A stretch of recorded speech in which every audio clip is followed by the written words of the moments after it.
Segundo Thomas Ello, existe 3 tipos que a criança aprende. A criança aprende por imitação, quando o indivíduo vê o outro exercendo determinada atividade e é capaz de reproduzi-la.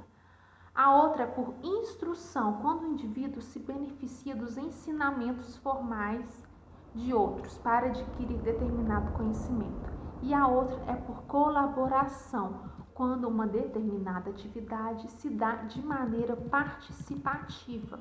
Ele também fala, Tomasello, que é necessário que a criança atribua significado àquilo que aprende, para que de fato ela aproprie daquele conhecimento. Há necessidade de que a criança entenda que serve a ferramenta que lhe está sendo disponibilizada. Para que serve isso? Então, dar conhecimento, dar significado àquilo que ela está aprendendo. Entre 1 e 3 anos de idade, as crianças são máquinas de imitação, já que suas respostas naturais em muitas situações é fazer o que estão fazendo as pessoas à sua volta e o que criam ainda imitando. Por volta dos 4 ou 5 anos, o equilíbrio entre a tendência a imitar e a tendência a criar as próprias estratégias cognitivas se altera, pois nessa idade as crianças já internalizam muitos pontos de vista diferentes, sobretudo por meio do discurso linguístico, o que lhe permite refletir e planejar sozinhas de maneira mais autorreguladora, embora as ferramentas com que fazem isso sejam culturais na origem, então de 4 a 5 anos.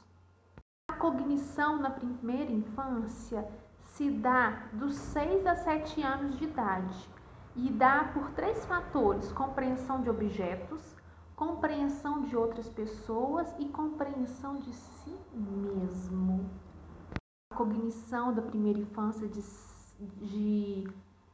até 6 ou 7 anos, ela se dá por 3 fatores: objetos, compreensão das pessoas e compreensão de si mesmo.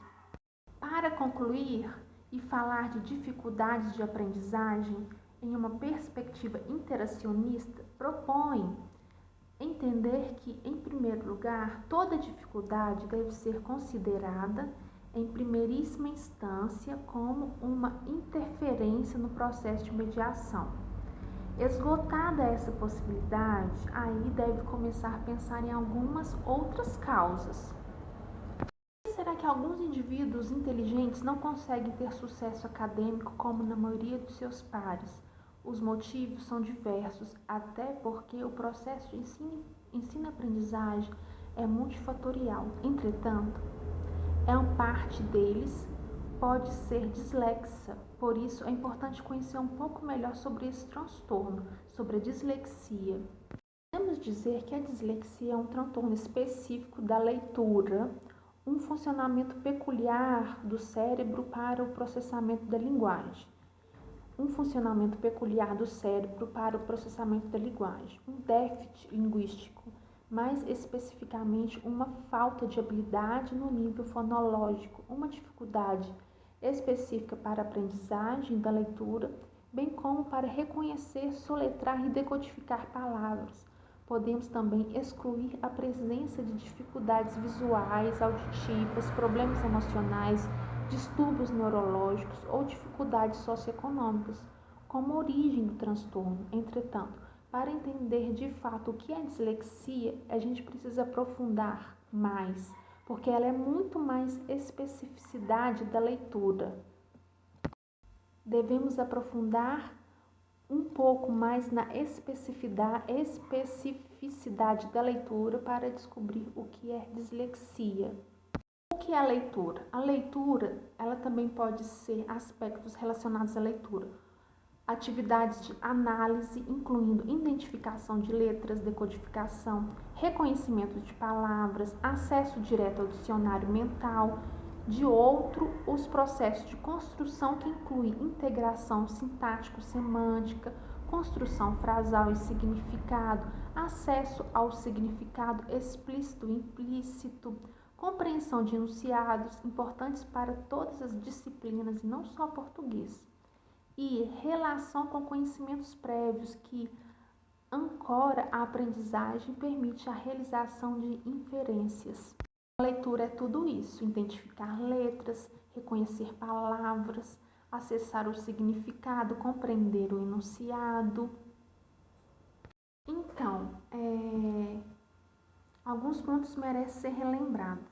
A abordagem mais direta da dislexia é uma dificuldade de leitura que traz prejuízo a todas as atividades que dependem dela, vem acompanhada de déficits na escrita em diferentes graus, vai do grau leve ao severo, é mais frequente em meninos que meninas, decorrente de uma possível disfunção cerebral, é um transtorno que ocorre mundialmente.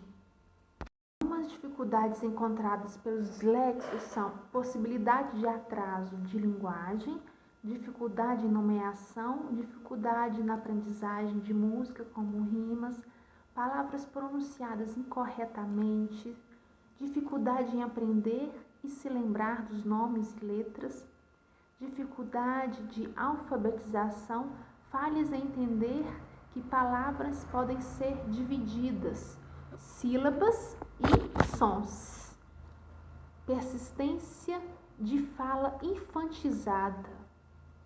Também são alguns indicadores para dificuldades básicas apresentadas por dislexos.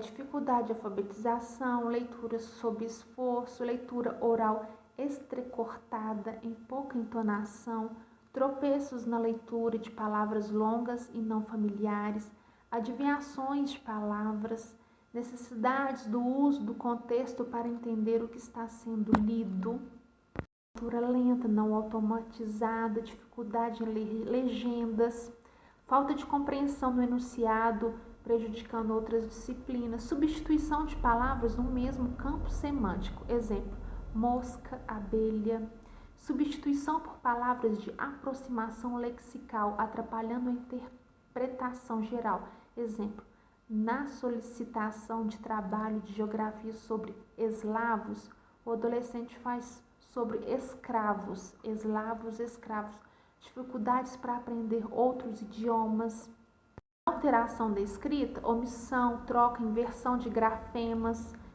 surdo e sonoro P, B, T, D, K, G, F, B, S, Z, em sílabas complexas, paria ao invés de praia, trita ao invés de trinta e outros desvios fonológicos, dificuldade na expressão através da escrita, dificuldade na concordância sem que apresente oralmente, dificuldade na organização de elaboração de textos escritos, dificuldades em escrever palavras irregulares sem correspondência direta entre grafema e fonema, dificuldades ortográficas. Também possuem habilidades como habilidade para gravar imagens, excelente compreensão para histórias contadas, criatividade, imaginação, facilidade com raciocínio, boa performance em outras áreas, quando não dependendo da leitura, tais como matemática, computação, artes, biologia. Apesar de termos visto, a dislexia não é causada por fatores ambientais. Portanto, uma educação que reconheça essas dificuldades específicas desses alunos muito poderá contribuir para o seu desenvolvimento, associado a um tratamento interdisciplinar. E às vezes é necessário fazer uma eleição terapêutica, ou seja, priorizar um tratamento em um dado momento.